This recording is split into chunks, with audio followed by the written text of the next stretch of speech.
पिता परमात्मा सदगुरु मौला ने मनुष्य शरीर सर्वोत्तम शरीर दिया है। ऐसा शरीर जिसका बराबरी, जिसकी तुलना किसी और से नहीं की जा सकती। और ये शरीर में जीवात्मा रहते हुए अगर परमपिता परमात्मा का नाम जपे, सुमरन करे, तो आवागमन से मोक्ष मिले, जन्म मरण से मुक्ति मिले और वो तमाम खुशियां हासिल करे जो मनुष्य शरीर के लिए मालिक ने मुकर्रर की हैं। इंसान चाहे तो इंसान से भगवान तक का सफर तय कर सकता है, पर यह तभी संभव है अगर इंसान अल्लाह वाहिगुरु राम का नाम जपे। मालिक का नाम जपना किसी और जोनी के लिए संभव नहीं है। 84 लाख जोनियां हैं, इनमें रहते हुए जीवात्मा भक्ति इबादत कर सकती है तो काल महाकाल की। जिसने ब्रह्मा जी, विष्णु जी, महेश जी को बनाया है, सभी देव फरिश्तों को बनाया है, उस ओंकार, उस Waheguru God, supreme power God को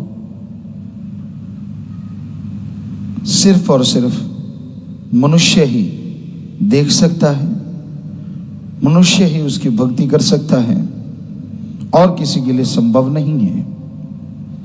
कई बार ये बात आती है, कुछ रूहें मालिक के नजदीक पहुंचती हैं, कुछ नजदीक होके भी दूर हो जाती हैं। इसकी क्या वजह है? ये कहा जाता है कि संस्कारी रूहें होती हैं। संस्कार कैसे बनते हैं?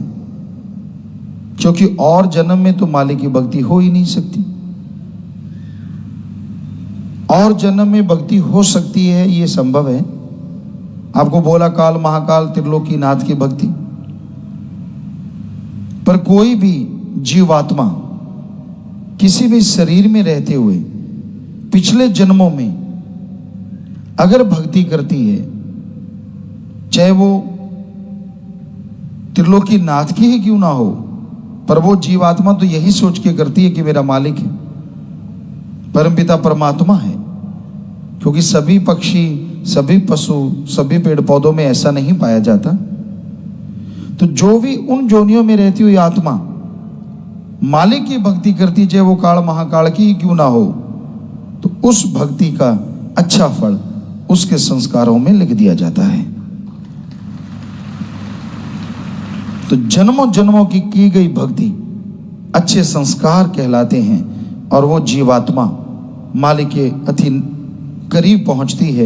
इस जहान में, उस जहान में परमानंद, लज्जत, खुशियां लेती रहती है।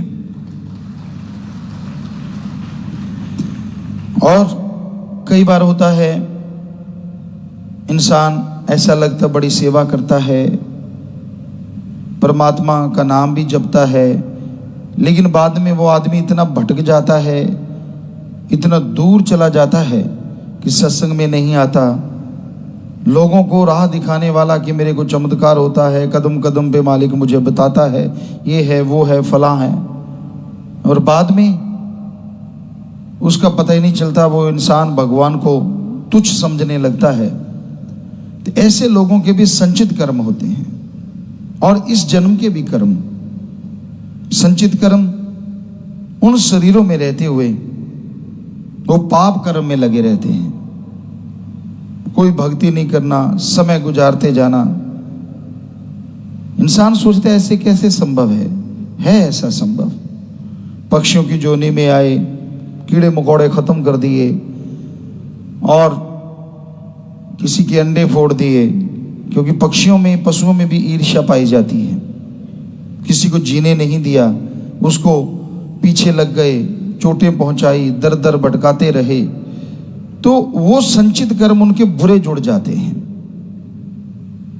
और फिर झूठ बोलना। अब आप में से कोई भी आदमी ये कहे कि मुझे मालिक के दर्शन होते हैं, दूसरा ये नहीं कहेगा कि तू झूठ बोलता है। पर मालिक को तो जानता है ना कि ये झूठ बोल रहा है, कोई चमत्कार नहीं, सब बकवास है। पर कोई उसे कह नहीं सकता, क्योंकि भक्ति के रास्ते में ये रीत नहीं है कि भक्त को टोका जाए, चाहे वो भक्त है या चाहे नहीं है। मालिक को पर्दा मंजूर। आप किसी को कैसे देख सकते हैं कि जो वो बड़े बड़े टोटके सुनाता है अपना उल्लू सीधा करने के लिए, वो वास्तव में सच है या सब बकवास है? आप तो ये कहेंगे अच्छा ये तो बड़े भक्त जी आ गए, कभी आप उसे आसन देंगे, कभी हाथ बांध के बैठेंगे, कभी कुछ करेंगे, कभी कुछ। लानत ऐसे मुरीद पे जो अल्लाह वाहिगुरु मालिक को छोड़ के, सतगुरु मौला को छोड़ के किसी और को उस रूप में देखता है। ऐसा नहीं होना चाहिए, कभी नहीं, क्योंकि सतगुरु अल्लाह वाहिगुरु राम तो सिर्फ एक ही है। जो दिखावा करता है, जो जितना ज्यादा शौफों करता है, उतना ही वो पाखंडी है, ढोंगी है। बचो ऐसे लोगों से। तो उसके यही संस्कार, क्योंकि पिछले जन्मों के बुरे जुड़े थे, इस जन्म में झूठ बोलता रहा अल्लाह के नाम पे, वाहिगुरु सतगुरु मौला के नाम पे, झूठ पे झूठ, झूठ पे झूठ, झूठ पे झूठ, तो उसकी बेड़ी में बट्टे डल जाते हैं और एक दिन बेड़ी मझधार में डूब जाती है, कुलें डूब जाती हैं। तो ये वजह होती है। कई बार लोगों के दिमाग में चलता है यार ये कैसे होता है? तो इस तरह से ये संभव है। मनुष्य शरीर में इंसान से भगवान बना जा सकता है, और मनुष्य शरीर में ही इंसान से आदमी शैतान से भी आगे निकल जाता है। इसलिए अपने दिमाग को मालिक के सुमरण में लगा के रखो, भक्ति इबादत में लगा के रखो। ओवर स्मार्ट कभी ना बनो। अपने आप को ये मत समझो कि मैं पता नहीं क्या चीज हूं। उसने बनाया है तो वही चीज है, और वो जब मर्जी वापस बुला ले, ऐसी ही तू चीज है। तेरे बस में कुछ नहीं है। तेरे बस में है कि तू अपने अच्छे कर्म बना ले चाहे बुरे बना ले, वो भी भगवान के वचनों की वजह से। तू खुद मुख्तियार है, मर्जी का मालिक है, तू सरदार है, मुखिया है। इसलिए अच्छे कर्म कर, अपने आप को अहंकारी मत बना। मुझे सब पता, मैं जानता हूं, मुझे ये मुझे वो। कभी भी डायरेक्ट इनडायरेक्ट अल्लाह वाहिगुरु राम की निंदा ना करो, क्योंकि वो अपनी बेड़ी में बट्टे डालने के बराबर है। उपमा करो मालिक की, उसकी भक्ति की, सतगुरु अल्लाह वाहिगुरु राम की, क्योंकि उसकी उपमा जो वाहिगुरु की उस्तत करते हैं, मालिक उन्हें अंदर बाहर कोई कमी नहीं छोड़ते। इसलिए उस ओम, उस राम, अल्लाह वाहिगुरु ईश्वर की हमेशा भक्ति करो, इबादत करो, सुमरन करो, भला मांगो सबका। कभी अपने आप को मन के हाथों मजबूर ना करो। मन भक्ति मार्ग पे चलने वो गए बन जा सोना। अभी मौका होता उसी टाइम कोई ना कोई पेचा चला देता है।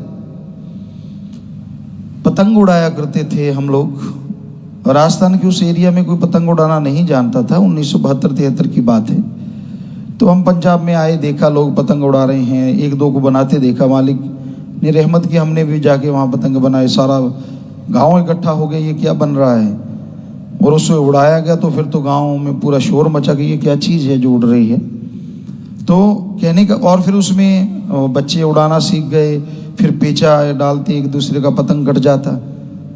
तो वैसे ही मन ऐसी जालिम ताकत है, जब आप रूहानियत के रास्ते पे स्मूथ जा रहे हैं, लग रहा है कि आप मालिक की खुशियां ले लेंगे, बीच में ऐसी कोई ना कोई बल डालेगा, ऐसा पेचा डालेगा, आपकी पतंग कटती तो नहीं क्योंकि सतगुरु मौला का हाथ है, पर डिकडोले बहुत खाती है। तो इसलिए मन का पता ही नहीं किस रूप में प्रकट हो जाए, कोई पता नहीं किस रूप में आपको गिराना शुरू कर दे। तू तो है ही ऐसा, तू नहीं आगे जा सकता, तू तो बेकार, तू तो फला, तू ने ये किया, तू ने वो किया। जिसका सतगुरु मौला यार हो, जब यारी अल्लाह वाहिगुरु राम से लगाई है, तो इन बातों के चक्कर में पड़ना ही क्यों कि ठीक है मैंने उसको सौंप दिया, मालिक तू जाने, तेरा काम जाने, अच्छे कर्म करूंगा, भक्ति करूंगा, सेवा करूंगा, तो रहमत करना। बस अपने आप वो रास्ते पे लेके जाएगा, जीते जी खुशियां दिलवा देगा और मरणोपरांत संभाल जरूर करेगा।